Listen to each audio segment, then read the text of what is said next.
आपका अपना मकान और घर बनाना, जैसे ये आपकी जिम्मेदारी है नहीं भाई, अपना खुद का घर हम बनाते हैं तो हमारी ये जिम्मेदारी है।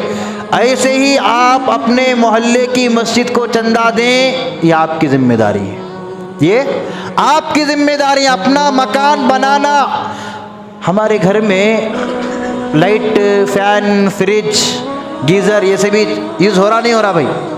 करंट बिल आता है इसका? नहीं आता, नहीं आता है, मस्जिद में नहीं आता, घर में आता है लेकिन मस्जिद का करंट बिल नहीं आता। जी आता है, मस्जिद में भी आता है। हमारे घर में कैसा आता कि भाई सच मस्जिद में भी आता। सो हमें अपने घर में काम वाले को रखे तो उन्होंने फ्री में बासना धोको जा रही, घर पाक साफ करको जा रही, बाद में पार्किंग, नीचे पार्किंग है, वो एक नौजवान को रखी हमें, उन्हें रोज़ झाड़ू दे रहा, उन्हें क्या पैसे ले रहा, नहीं हो रहा वैसा काम। तो भी किसके तो भी घर में हो रहा नहीं हो रहा है। मस्जिद अल्लाह का घर है। जैसे हम अपने घर के जिम्मेदारियों को, इखराजात को पूरा करते हैं, अपने घर की मुकम्मल जिम्मेदारी संभालते। इधर देखो भाई, बहुत ज़रूरी बात कहने लगा हूँ। अपने घर की जिम्मेदारी संभालते नहीं संभालते?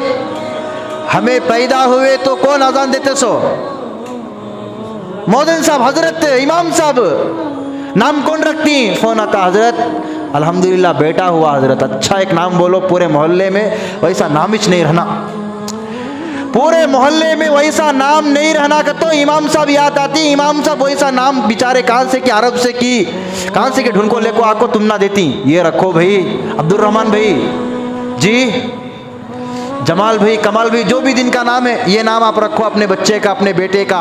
ये नाम आपके मोहल्ले में नहीं आता, इंशाअल्लाह ये 10 नामा में नए कहाँ से कि चुनको लाया। सो कौन ले लेकर आए? वो इमाम साहब। आपके घर में बच्चा पैदा हुआ, अजान देने कौन गए? नाइब इमाम साहब। घर में किसी का इंतकाल हो गया, फातिहा पढ़ने कौन गए भाई? नाइब इमाम साहब। दुआ करने कौन गए? इमाम साहब।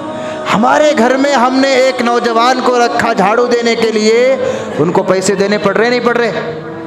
पड़ रहे हैं। बासन धोने के लिए एक खातून आ रही है, उसको भी पैसे देने पड़ रहे। इमाम साहब 24 घंटे आपके लिए वो जन्नत में घर बनवा रहे हैं। बोलो भाई सुभान अल्लाह बोलो।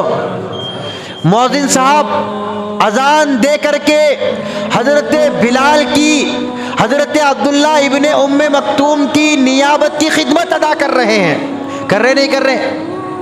हाय क्या हजरत इमाम साहब तुमना क्या होगा, हमें उनको 8,000 रुपये दे रही, उससे कर रही। सुनो जी, एक नौजवान मेरे पास आया, आकर बोला हजरत अल्हम्दुलिल्लाह तुम्हारे पैसों में बहुत बरकत है, हमारे पैसे में बरकत ही नहीं भाई, मेरी तनख्वाह को 12,000 की 13,000, तुम्हारी कितनी थी तनख्वाह?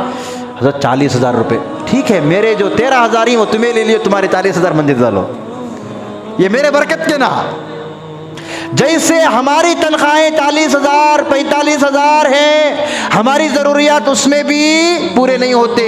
इमाम साहब के 24 घंटे वो आपके लिए नमाज पढ़ा रहे हैं, नाइब इमाम साहब आपके लिए अजान दे रहे हैं। 12-13 हज़ार में उनकी तनख्वाहें पूरी हो जाएंगी? नहीं होती।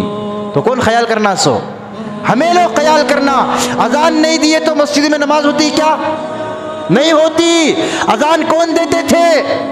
बोलो भाई, हजरत बिलाल देते थे। कम मर्तबा है हमें मुसल्ले में खड़ को सूरह फातिहा पढ़ डाले तो 4 आदमी हमारे पीछे खड़े, मुसल्ले में खड़ को सूरह फातिहा पढ़ने होता? नहीं होता। पित्ता पानी हो जाएगा। खुलू अल्लाह पढ़ने होता नहीं। अल्लाह ने उनको कबूल किया है, अल्लाह ने उनको चुना है, वो मुसल्ले पर खड़े होकर पढ़ाते हैं। ये अल्लाह की तौफीक है। उनकी भी क्या भी खुद की ये कमाल नहीं। कौन दे रहा? सो ये कमाल अल्लाह देने वाला, अल्लाह ने उनको दिया है। उनका भी क्या भी कमाल नहीं, तो वो कमाल जो अल्लाह ने उनको दिया है उसकी हमें इज्जत करना। सो बात समझ में आ रही? उसे हकीर नहीं जानना। मस्जिद का इन्वेसी होना, मस्जिद की तरफ से हमें एक लेटर होना, अब वो लेटर की हिफाजत करना, जिम्मेदारी से रखना, उसे लिखना। कौन लिखना? सो इमाम साहब लिखती, नाइब इमाम साहब लिखती।